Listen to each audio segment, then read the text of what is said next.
Yuna had spent years in silence. No calls, no messages, no threats, just patience and a plan.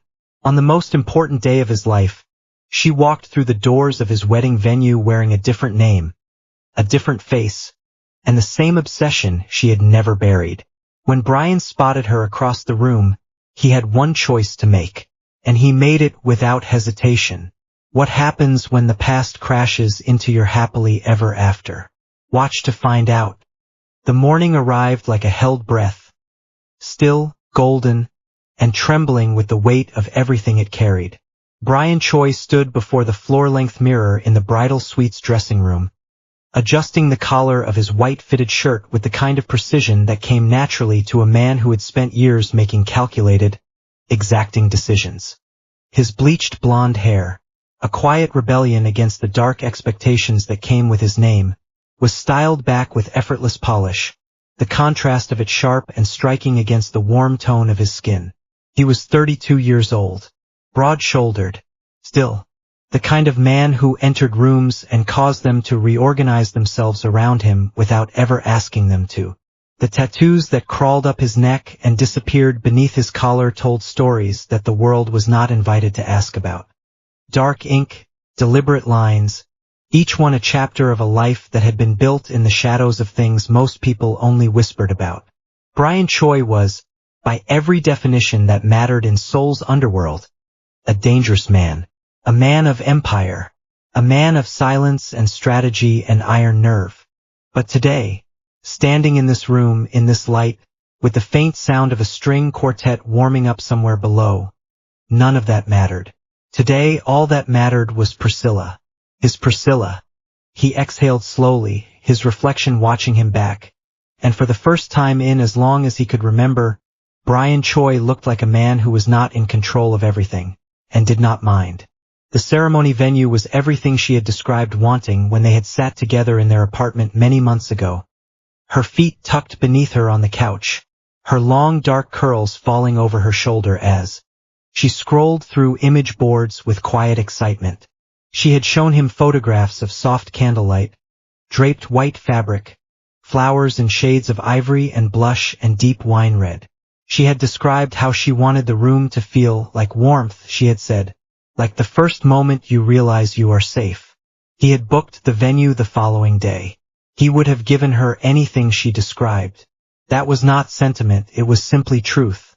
When the doors opened and Priscilla appeared at the end of the aisle, the room did not merely hush. It stopped. Every conversation, every movement, every thought, suspended. She was 27 years old. And she walked as though she had always known exactly where she was going. Her gown was sleek and luminous, fitted close to her body before flowing softly at her feet. Her dark skin caught the candlelight and held it, warm and radiant, and her long thick curls of black hair had been gathered loosely, cascading over one shoulder in waves that moved as she moved. She was not performing beauty. She simply was beautiful, deeply holy, in a way that had nothing to do with the room she was standing in. Her eyes found his the moment she stepped into the aisle, and they did not leave him for a single second of that walk. Brian Choi, who had negotiated with men who would have put a bullet in him without hesitation, who had sat across tables from people who dealt in fear as currency, stood at the altar and felt his chest crack open with something soft and enormous that he did not have a name for yet. He had been waiting for her longer than he had known he was waiting. The vows were spoken in trembling voices that steadied only because they had to. Rings were placed on fingers with hands that were not entirely still. There was laughter and there were tears, even from the men who would later deny it, and when the officiant declared them husband and wife, the sound that filled the room was the particular sound of people who were genuinely, deeply happy for two people who genuinely, deeply deserved this. The cocktail hour that followed was everything a wedding cocktail hour should be. Crystal glasses catching light, warm conversation spilling from one corner of the room to the next, laughter threading through the music like it belonged there. Brian moved through it with Priscilla's hand in his, pausing to receive congratulations, accepting embraces, watching his wife charm every person she spoke to with the effortless warmth that had undone him. completely when he had first encountered it 3 years ago. He had thought, in those first weeks with her, that he was not capable of this. That a man like him, with the life he had built, with the weight he carried, did not get to have something this clean, this real. She had proved him wrong with nothing more than patience and the stubborn, quiet conviction that he was worth choosing. He had never forgotten that. Brian saw him first, Chris, making his way through the crowd with his easy, familiar grin. One hand raised in a wave the moment he spotted Brian across the room. Chris was the kind of man who made friends the way other people breathed, without effort, without even particularly noticing it. He had been a peripheral figure in Brian's world for years, someone who existed in the comfortable, uncomplicated outer edges of his life, far from the parts that required caution. Brian lifted a hand in return and began to cross toward him. And then his eyes moved, as they always did, instinctively cataloging the room, to the woman at Chris's side.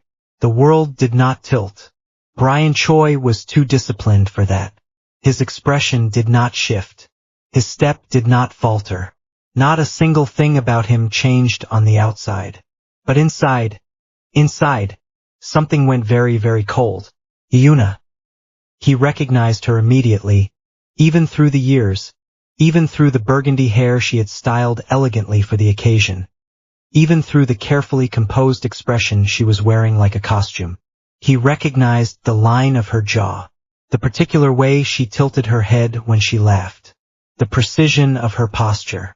She was standing at Chris's side with one hand lightly resting on his arm, laughing at something he had said, and she looked, entirely convincingly, like a woman who simply happened to be at a wedding as someone's plus one.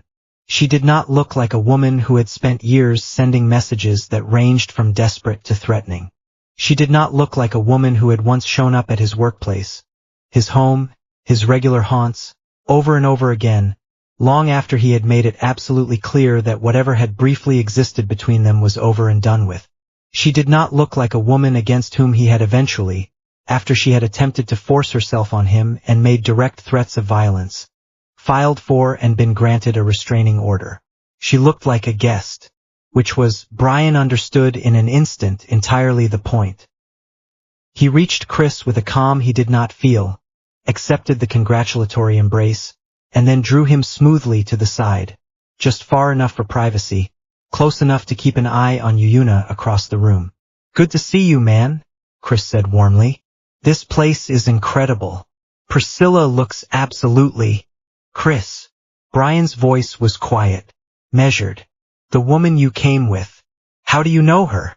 Chris blinked at the shift in tone, then frowned slightly. "We met online. Few months back, social media, she started engaging with my posts, we got talking. She's been really..." He paused, reading Brian's expression with growing unease. "Why? What's wrong?" Brian kept his voice low and precise. He explained as concisely and clearly as possible who the woman was, what had happened between them years ago, and what the existence of a restraining order meant for her physical presence at this venue on this day within 20 feet of him. He watched Chris's face move through confusion, then disbelief, then a slow and dawning horror that settled heavily over his features. "Brian, I swear, I had no idea. She told me her name was..." He stopped. "She gave me a completely different name." "I know," Brian said quietly. "This is not on you." He meant it. He could see, with perfect clarity, that Chris was innocent in this, that he had been used as a vehicle, a means of access, by someone who had been planning this with a patience that, even now, made something cold move through Brian's chest. He crossed toward Yuna alone. She saw him coming. Of course she did. And something in her expression shifted. Something that might have been relief, or triumph, or both, before she rearranged it into something softer. "Brian," she said, as though they were old acquaintances running into each other at a mutual friend's dinner party. He stopped close enough to speak without being overheard and looked at her with the particular kind of stillness that had made grown men reconsider entire decisions. "You need to leave. Right now." Quietly. "I just wanted to see you," she said simply, as though that were a complete and reasonable explanation, as though years had not passed, as though there was no court order standing between them, as though he had not built an entire life, a real life with a real woman, who was standing 30 feet away wearing white and laughing with a guest and having no idea that a ghost had just walked into the room. "You are in violation of a restraining order by being here," Brian said, each word precise and flat. "Leave voluntarily, now, or I will call the police and you will be removed." She did not move. She tilted her head slightly and looked at him with an expression he recognized. An expression that lived somewhere between love and something darker, something that had never understood where love was supposed to end. "You were always going to end up with me," she said softly. "You know that." Brian looked at her for a long moment. Then he stepped away and made the call. The two officers arrived with quiet efficiency, navigating the edges of the reception hall with the practiced discretion of people who understood that they were stepping into a delicate situation. For a brief, fragile window of time, it seemed as though it might be handled without incident, that Yuna might, at the last moment, choose dignity over whatever it was that had brought her here. She did not choose dignity. The moment the officers made clear that she was being escorted from the premises, the moment it became undeniable that this was not going to go the way she had spent years quietly planning, something in Yuna came apart. The music stuttered and then stopped entirely. What followed was not quiet. It was not contained. It was the kind of scene that imprinted itself on the memory of everyone who witnessed it, the kind of thing that people would describe in detail, unprompted, for years afterward. She pulled against the officer's hold with a desperation that was startling in its rawness. Her voice rose above the sudden silence of the room, sharp and ragged and utterly without the composure she had carried so carefully through the door. Words poured out of her. Accusations, pleas, declarations. A torrent of everything she had apparently been holding back across years of silence and planning and waiting. Her eyes found Priscilla across the room. And then she aimed everything she had left directly at her. The words she hurled were ugly and deliberate. She wanted to wound, and she chose her targets with the precision of someone who had had a great deal of time to think about them. But it was the declaration, the one that cut through everything else, that rang out clear and unmistakable above the chaos she had created, that silenced the room. Completely. "We were meant to be together. You know it, Brian. She could never be what I am to you. We were always meant to be together." The doors swung shut behind her. The silence she left was the kind that pressed against your eardrums. Priscilla stood in the middle of it. Her bouquet was still in her hands. Her gown was still perfect. Her curls were still exactly as they had been when she had walked down that aisle less than 2 hours ago. But her expression, the open, luminous joy that had been on her face since the moment she had stepped through those doors, had been replaced by something that was doing a great deal of very complicated, very painful work behind her eyes. She was processing. Brian could see it. She was taking in everything that had just happened, the woman, the words, the scene, the expressions on the faces of every guest in the room, and she was doing it. In real time, in front of everyone, on the most important day of her life. Brian was at her side in seconds. He did not address the room. He did not attempt to smooth things over with a gesture or a joke or a reassuring word thrown outward. He came to stand directly in front of his wife, close enough that she was all he could see, and he spoke only to her, quietly, without performance. "It's over," he said. "She's gone. I'm right here." Priscilla looked at him for a long moment. The complicated work behind her eyes continued. Then she exhaled, a slow, careful breath, and nodded once. "Okay," she said quietly. It was not okay. They both knew it was not okay. But they were together, and the evening would continue, and they would deal with the rest of it when they were alone. The music resumed eventually. The guests, taking their cue from the bride and groom, found their way back to conversations and glasses of champagne and the deliberate, collective decision to give this evening back to the two people it belonged to. But the shadow remained. It settled over the rest of the night like something that couldn't quite be lifted.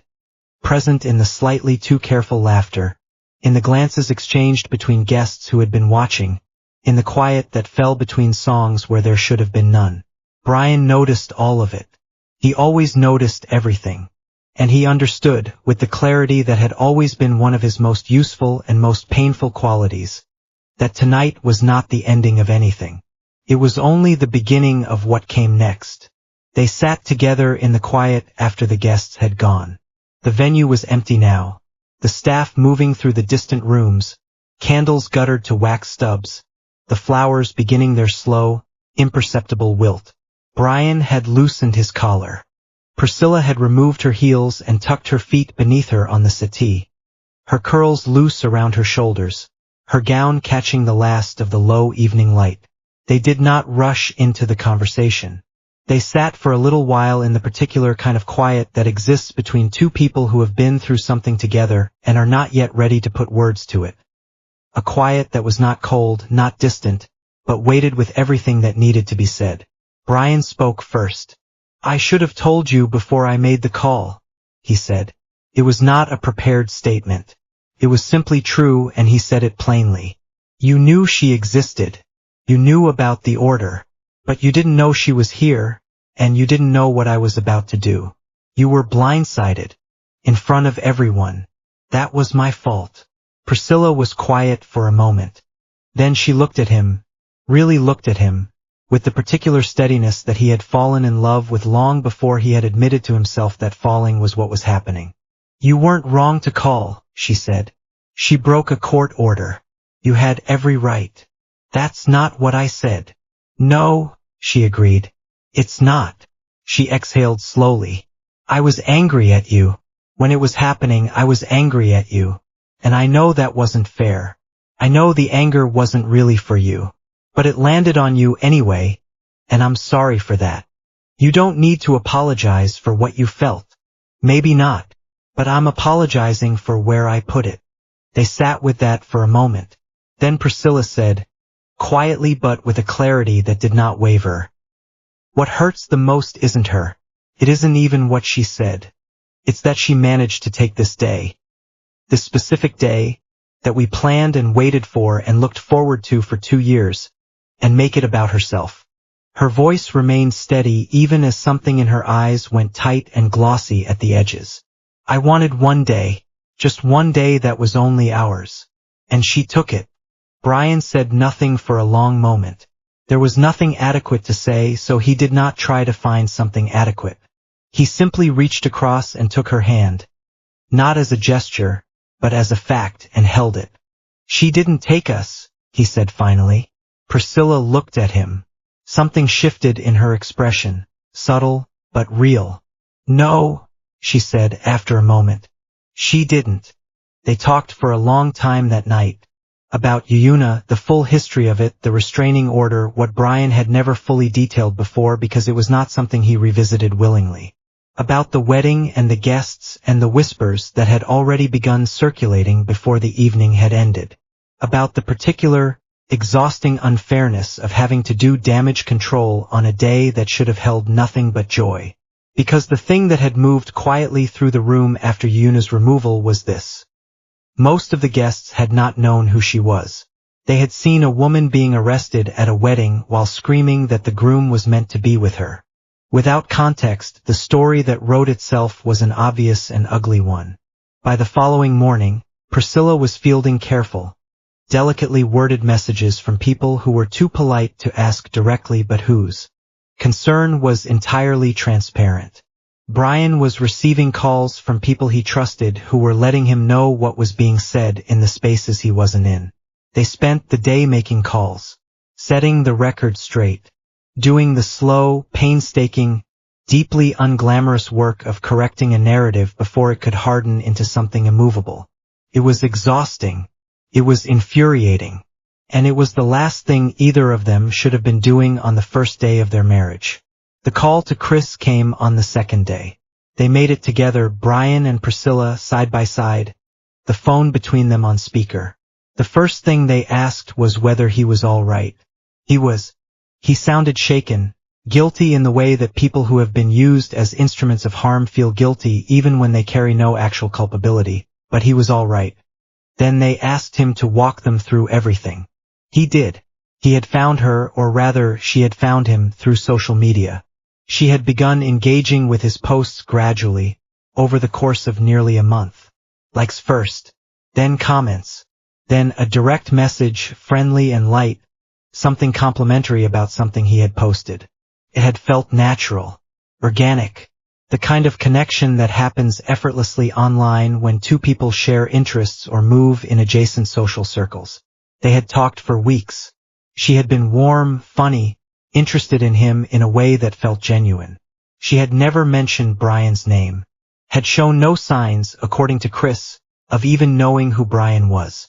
The name she had given him was not Yuna. Brian and Priscilla absorbed this in silence. How long had her profile been active? Brian asked.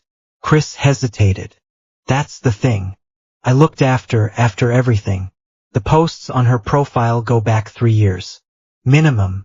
3 years. Brian calculated quietly. The restraining order had been filed 5 years ago, which meant that within 2 years of being legally barred from contact, perhaps less, Yuna had begun building this particular identity, this particular profile. She had not created it for Chris specifically. She had built it and maintained it, adding posts, constructing a life that existed only in photographs and captions, over the course of years. That's not the only one, Chris said. His voice had gone quieter now. Careful. He told them that in the days following the wedding, several other men had reached out to him after recognizing Yuna in photographs that had been circulating from the event. Each of them had a variation of the same story. She had found them on social media.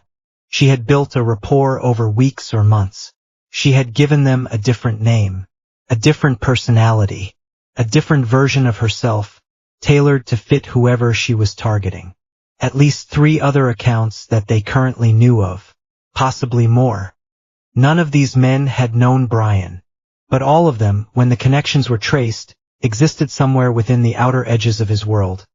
Friends of friends, colleagues of acquaintances, people who attended the same events or moved through the same city in ways that overlapped, however distantly, with Brian's orbit. She had not stumbled into Chris randomly. She had mapped Brian's life. She had studied the people around him, identified the ones who might conceivably be invited to something like a wedding, and she had spent years, quietly, methodically building the infrastructure she needed to get herself into the same room as him again. The room was very quiet when Chris finished speaking. Priscilla was the one who broke the silence. She never stopped, she said. Not with anger, with something colder and more precise. She just got quieter about it. Yes, Brian said. She was planning this for years. Yes. Priscilla looked at her husband, at the stillness in his face, at the particular quality of quiet that she had learned, over 3 years, meant that he was processing something very large in a very small space, and she reached across and took his hand. She doesn't get anything from this, Priscilla said. You understand that? She came here, she made a scene, she got arrested, and she went home with nothing. Whatever she thought was going to happen, it didn't happen. We're still here. Brian looked at her. We're still here. Yes, he said. We are. There was no word yet from the authorities about what would formally happen to Yuna, but the outline of it was clear enough. She had violated a restraining order. She had resisted arrest. She had done both of these things in front of a room full of witnesses, including 2 police officers. Brian and Priscilla had already made their position clear to each other, and they would make it equally clear to anyone who asked. If they were contacted by law enforcement, they would press every available charge. There would be no quiet resolution, no private agreement to let it pass. Whatever the legal system offered them, they would use it, fully and without hesitation. Priscilla had already begun the process of obtaining her own restraining order. She had not been a party to the original filing, and the things Yuna had screamed at her in front of their guests were more than enough to establish grounds. Her solicitor had been contacted. The paperwork was being assembled. They were not leaving any door open. Chris, for his part, was devastated.